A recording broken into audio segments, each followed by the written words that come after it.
Bismillahirrahmanirrahim, dipancarluaskan dari lantai dasar Sentral Bisnis Jakarta Islamic Center, Radio JC 107.7 FM. Suara Peradaban Islam Jakarta, cerdas menginspirasi. Assalamualaikum warahmatullahi wabarakatuh, Mitra JC. Alhamdulillah di hari Jumat yang penuh barokah ini, insya Allah ya, sudah dari pagi kita diguyur hujan, bukan kita sih, maksudnya di luar sana ya. Bumi diguyur hujan, alhamdulillah. Siang ini sudah mulai cerah dan secerah hati Dara saat ini ya, karena ditemani oleh Kak Mulki. Nah, Kak Mulki ini adalah seorang remaja yang luar biasa aktif gitu ya. Salah satunya aktif di remaja masjid. Di masjid apa, Kak? Aruhama.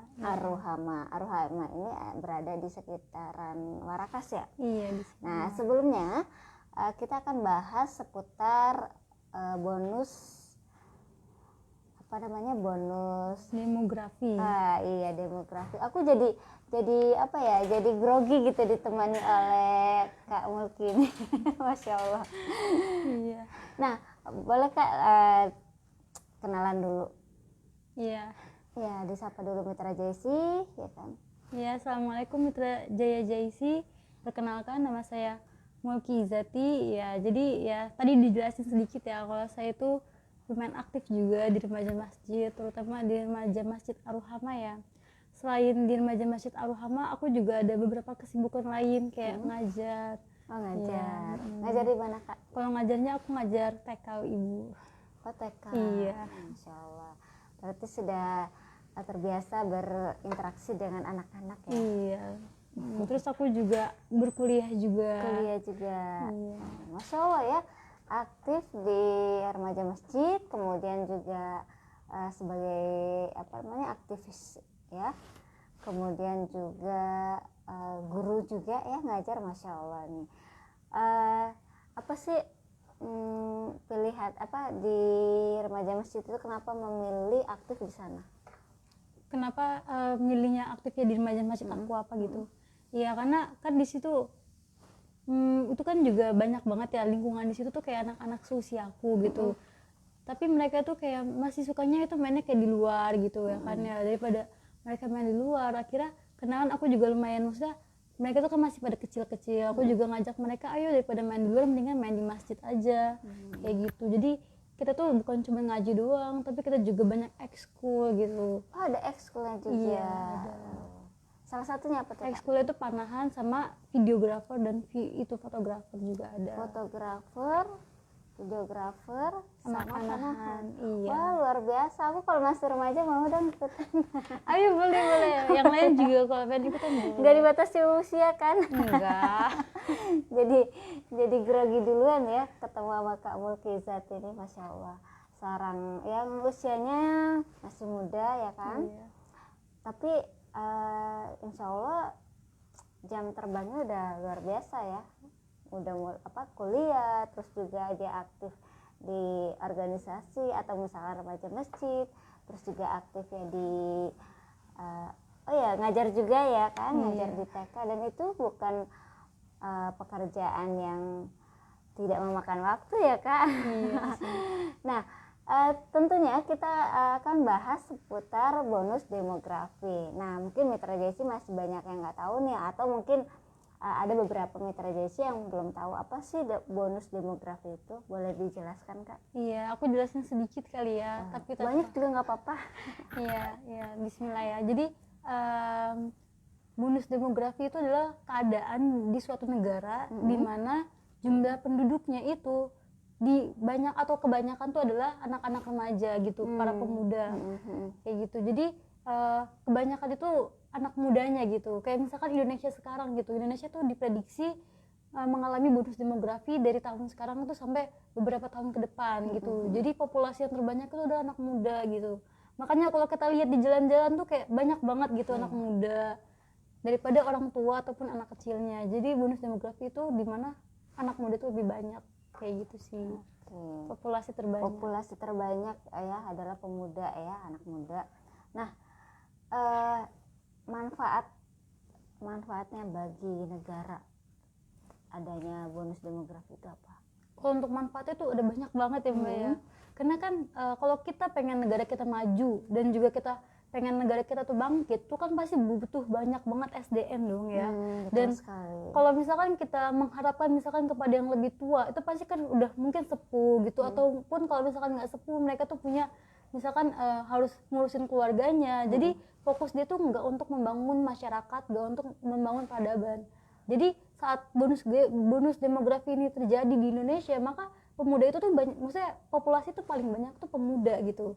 Jadi banyak orang yang akan memfokuskan untuk membangun diri karena dia kan belum punya tanggungan kayak gitu, karena kan belum punya keluarga gitu misalkan, dan dia tuh masih semangat gitu, semangatnya tuh masih semangat 45 yang kalau misalkan dari pagi sampai malam disuruh kerja bisa gitu ya kan ya, atau mungkin 24 jam suruh misalkan bangun juga bisa gitu ya kan. Kalau pemuda itu kan semangat ya itu. Jadi negara kita tuh akan lebih mudah untuk maju, terus juga SDM-nya tuh akan banyak gitu. Makanya kan Indonesia tuh kebanyakan SDM karena bonus demografi ini.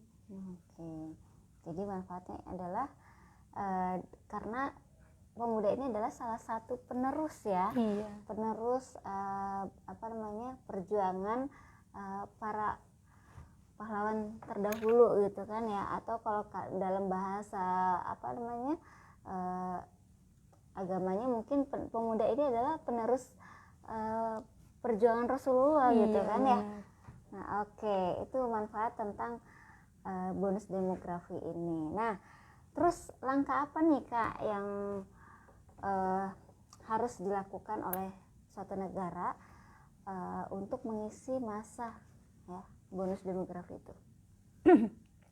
Kalau misalkan aku ya ditanya kayak gitu ya, mungkin kita tuh akan memperbanyak untuk penyerapan energi atau penyerapan sumber daya manusia gitu. Karena kan kondisi itu kan sangat-sangat banyak banget ya yang butuh pekerjaan, dan kita tuh bisa jadi impactnya itu jadi negara itu jadi maju gitu. Karena mereka tuh bisa bekerja dengan maksimal, dengan kefokusan yang masih segar gitu. Jadi mereka tuh bisa mudah untuk menangkap sesuatu hal yang baru. Jadi teknologi itu bisa dikembangkan di masa bonus demografi. Terus juga hal-hal yang mungkin sebelumnya itu gak bisa dikerjakan sama orang yang lebih dewasa atau lebih tua gitu, itu bisa dikerjakan sama anak-anak muda gitu, yang kreativitasnya masih tinggi. Jadi bisa dikembangin dari sumber daya alam, sumber daya manusia yang kreatif kayak gitu, atau enggak UMKM yang kreatif kayak gitu sih. Oke, luar biasa ya pandangannya Kak Mulki Izzat ini. Aku suka kelibet ngomongnya ya, Kak Mulki Izzat nih. Iya, ini berbicara tentang bonus demografi. Nah, pandangan kakak sendiri tentang bonus demografi itu di negara kita itu seperti apa?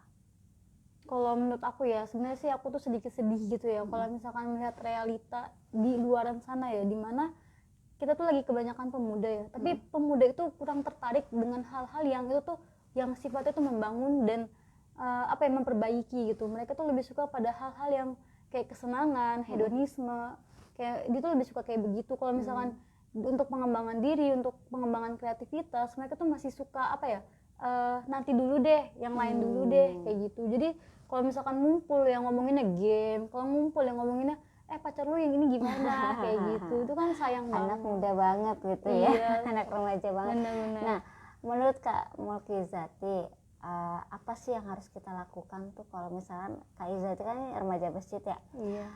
yang emang terjun langsung ke masyarakat gitu ya, khususnya di lingkungan masjid gitu kan. Nah, kalau melihat anak-anak muda yang saat ini yang pandangannya mungkin hanya sekedar game gitu ya, hedonis atau sesuatu yang kurang bermanfaat ya menurut kita, itu apa yang kakak ingin lakukan gitu?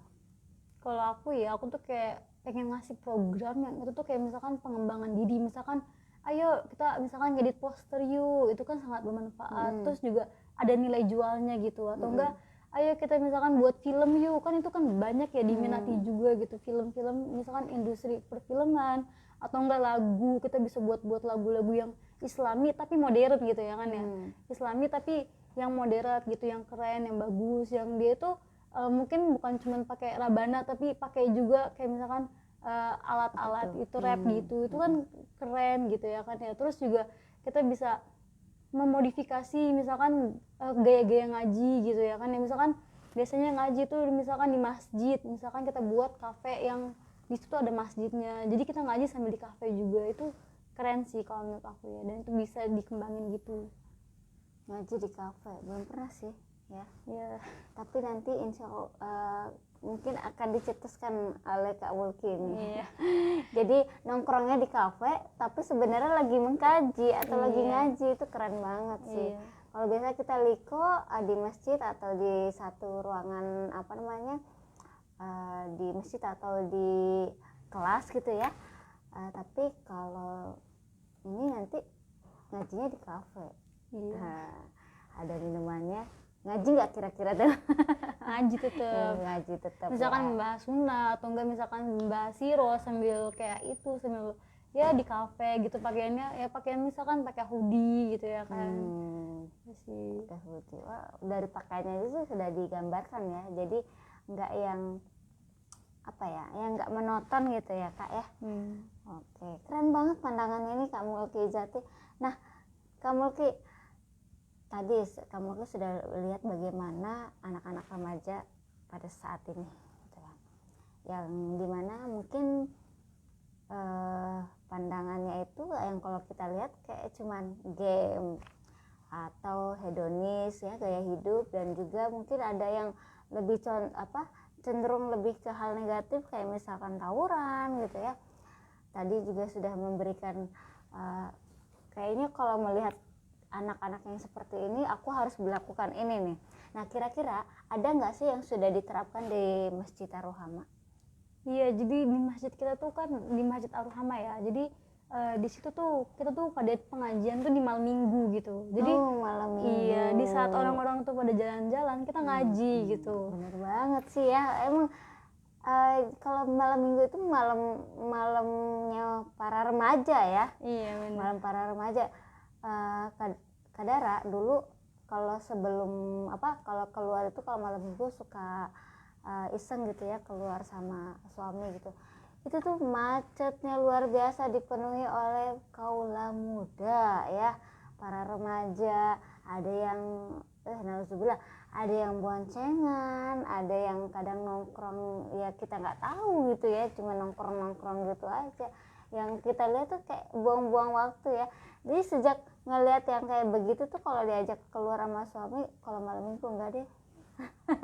Mending di rumah gitu ya, mending ngumpul sama keluarga. Tapi berbeda lagi, ini cara pandang emak-emak gitu ya.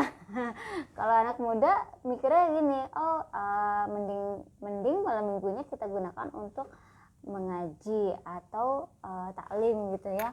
Nah, ada berapa orang Kak di Masjid Ar-Rohama remajanya yang ikut ngaji?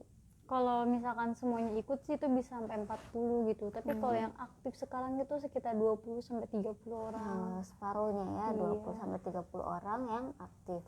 Itu ada kajian apa aja biasanya? Kalau kajian itu kita tuh variasi gitu kan.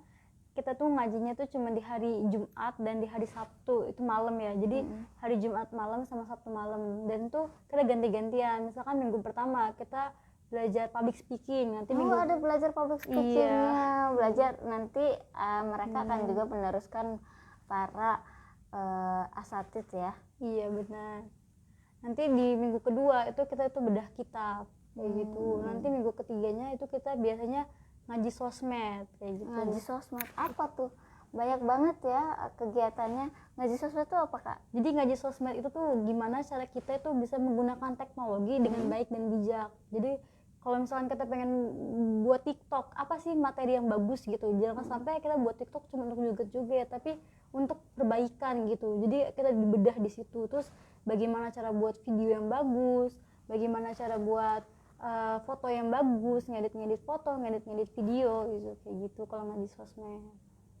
Itu jadi ada pengajar yang khusus ya Kak? Iya, ada pengajarnya khusus. Ya itu pengajar itu Kak Fikri. Oh, Kak Fikri langsung. Iya. Hai Kak Fikri. Kak Fikri lagi nonton nih, Masya Allah.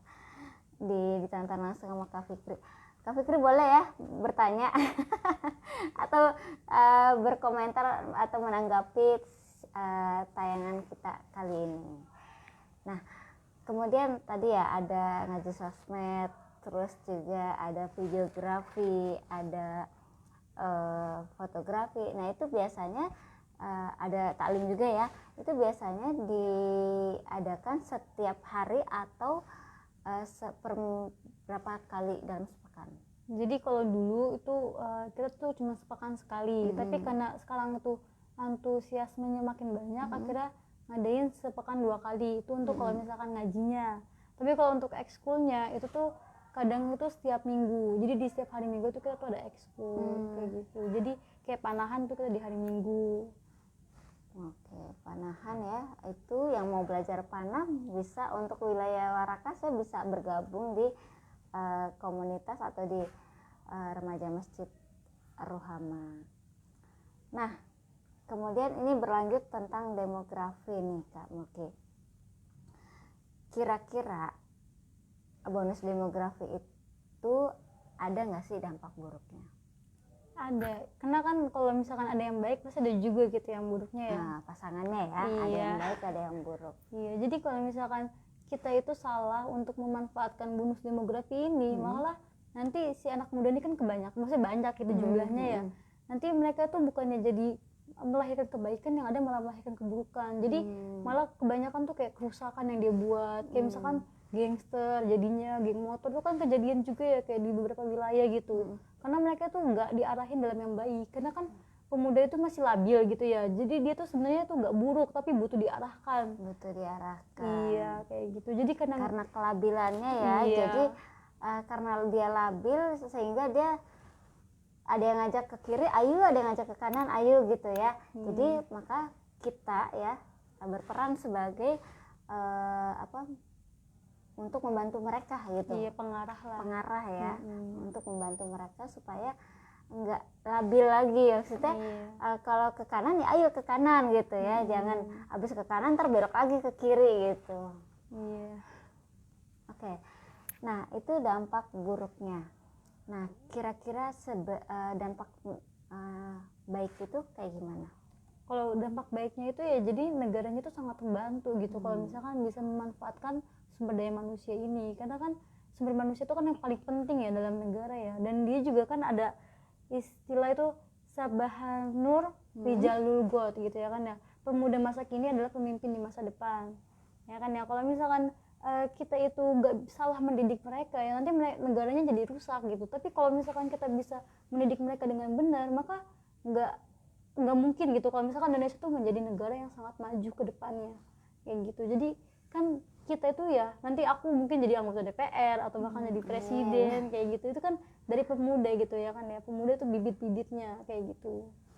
Oke, pemuda bibit-bibitnya. Nah kamu pernah nggak sih ketika ini kan udah terjun nih ya, udah terjun dalam proses menggait para pemuda untuk berada di jalan yang yang lebih mengarah lebih pada kebermanfaatan hidup, ada nggak sih kesulitannya atau tantangannya apa gitu? Kesulitannya tuh banyak ya, karena kan ya itu tadi pemuda itu sukanya senang-senang gitu. Jadi kalau misalkan kita pakai gayanya ibu-ibu gitu, misalkan ngajinya nguping gitu ya kan ya, mereka nggak akan mau ikut gitu. Makanya kita tuh kayak ngadain ekskul yang berbeda gitu, yang mungkin di pengajian lain tuh belum ada. Kayak tadi public speaking itu mungkin baru beberapa daerah doang yang mengadakan, atau kayak ngaji sosmed yang mungkin tuh masih jarang, bahkan masih apa itu ngaji sosmed, masih bingung gitu ya kan ya kayak gitu. Jadi kita mengadakan sesuatu yang berbeda dari yang pernah ada gitu.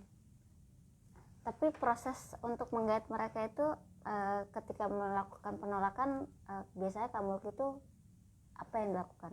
Kan nggak mungkin dong orang diajak langsung mau gitu ya, pasti ada penolakan atau misalkan antar dulu deh gitu ya. Nah biasanya kamu itu melakukan siasatnya itu gimana? Iya, kalau aku tuh siasatin mereka yang misalkan mereka nggak mau ikut, aku bilang ayo buruan, kalau ini lumayan, mau kapan lagi kamu bisa ngikut. Misalkan aku ajak promosiin dulu, kalau misalkan mereka nggak mau, oh ya udah kalau nggak mau nanti minggu depan ya kayak gitu. Jadi dipastiin, dikunci kalau misalkan minggu depan mereka tuh pasti ikut kayak gitu sih. Jadi kan kalau anak muda itu kan kalau terlalu dipaksa itu malah nggak suka gitu ya kan. Jadi kita kasih kebebasan tapi kebebasan yang mengikat gitu. Jadi kalau misalkan minggu ini nggak bisa dikasih, maksudnya mereka tuh harus memberitahukan alasannya kenapa kok nggak bisa. Terus kita kasih alasannya kalau misalkan kamu nggak ikut sayang loh, ustadznya udah misalkan udah dibayar, terus sayang juga kalau misalkan nggak ada yang ikut kayak gitu. Kalau misalkan mereka masih beralasan nanti baru nanti minggu depan harus datang ya kayak gitu. Nah biasanya alasan-alasan apa sih yang mereka lontarkan ketika diajak ngaji gitu ya? Kalau kebanyakan sih tuh kayak misalkan sakit, tapi aku nggak tahu ya mereka sakit beneran atau enggak. Ada yang bilang sakit, ada juga masih ada deadline yang harus dikerjakan karena kan masih sekolah gitu ya. Jadi harus ada yang kerjaan deadline, ada juga kayak misalkan acara keluarga kayak gitu. Nah biasanya yang kakak Mulki ajak itu usianya di sekitar usia berapa? Kalau usia sih tuh bebas ya, karena ada juga itu sangat bervariasi gitu. Ada yang usianya masih lulus baru kelas 1 SD gitu itu ada. Sampai yang udah umur 20 tahun juga masih udah ada gitu. Jadi bervariasi gitu. Ya. Jadi semua orang bisa ikut lah, setiap kalangan gitu. Oke. Kalau untuk ngaji sosmed sendiri mereka dikhususkan untuk punya keahlian apa gitu enggak? Kan itu kan ngaji sosmed itu kita kan membangun keahlian. Jadi ya emang mereka tuh yang masih nol, dan tujuannya kita buat itu ya nanti pas mereka udah lulus atau udah selesai dari sini bisa memiliki keahlian yang baru kayak gitu. Itu berapa lama kak? Kalau ngaji sosmed itu? Kalau ngaji sosmed itu kita tuh per kurikulum sih. Jadi ada kurikulumnya juga. Kalau kurikulumnya tuh belum dibuat ya, tapi lebih kayak targetnya gitu. Kayak misalkan 1 bulan ini targetnya itu kita menguasai videografi, maka selama 1 bulan kita tuh akan mempelajari videografi terus. Misalkan minggu depan kita targetnya itu misalkan ngedit poster, maka selama 1 bulan tuh kita akan ngedit poster mulu kayak gitu. Luar biasa ya Mitra Jesi. Ada remaja masjid yang di masjidnya itu ada eskulnya gitu ya. Biasanya mungkin zaman Dara dulu ya kalau ikut remaja masjid cuma ngaji aja gitu ya, ternyata banyak banget ada eskulnya. Terus juga ngajinya juga bervariasi ya, tadi ada materi public speakingnya juga. Nah ini keren banget sih buat Dara. Jadi kalau Dara lihat sih pemuda-pemuda sekarang makin kesini makin keren, karena pemuda yang yang bisa membaca peluang dalam hal positif gitu ya, dia akan memanfaatkan teknologi ini untuk menjadikan teknologi ini sesuatu yang bisa membawa manfaat gitu ya. Kayak tadi mungkin yang dicontohkan oleh Kak Fikri ya, sudah beberapa pertemuan lalu juga sempat ngebahas tentang ngaji sosmed. Nah itu sebenarnya buat para pemuda, buat para remaja yang punya, kan saat ini mah anak remaja pasti udah punya gadget ya. Nah manfaatin deh tuh gadgetnya untuk menggali potensi dan mengembangkan diri. Nah sebelum kita tutup nih Kak, kita sudah di menit ke 35 terlepas dari pukul 14 waktu Indonesia Barat. Ada nggak sih pesan buat para remaja? Kalau aku pesannya ya itu tadi, karena pemuda masa kini adalah pemimpin di masa depan. Jadi kalau misalkan kalian itu punya potensi yang besar ya, kita semua itu para pemuda itu punya potensi yang besar. Jadi kami itu hanya perlu diarahkan gitu ya. Jadi kalau misalkan kita bisa mengarahkan diri kita dalam kebaikan, maka insya Allah itu kita pasti akan melahirkan banyak banget kebaikan.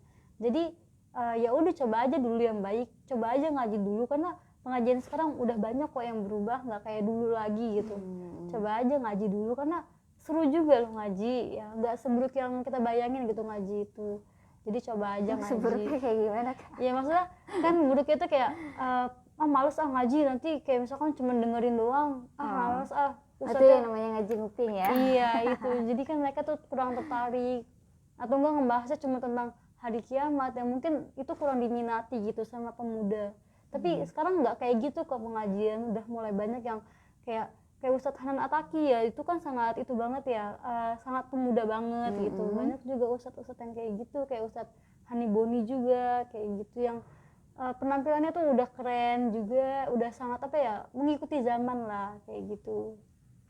Oke, masya Allah. Sebelum kita tutup ya, kita di penghujung acara, ada yang ingin disampaikan sebelumnya tentang pembahasan bonus demografi? Kayaknya udah cukup Cukup deh. ya, Iya. sudah tuntas ya. Mungkin Mitra Jesi yang ingin bertanya bisa langsung aja di kolom komentar. Nanti ada pertanyaan, insya Allah akan Dara jawab di kolom komentar.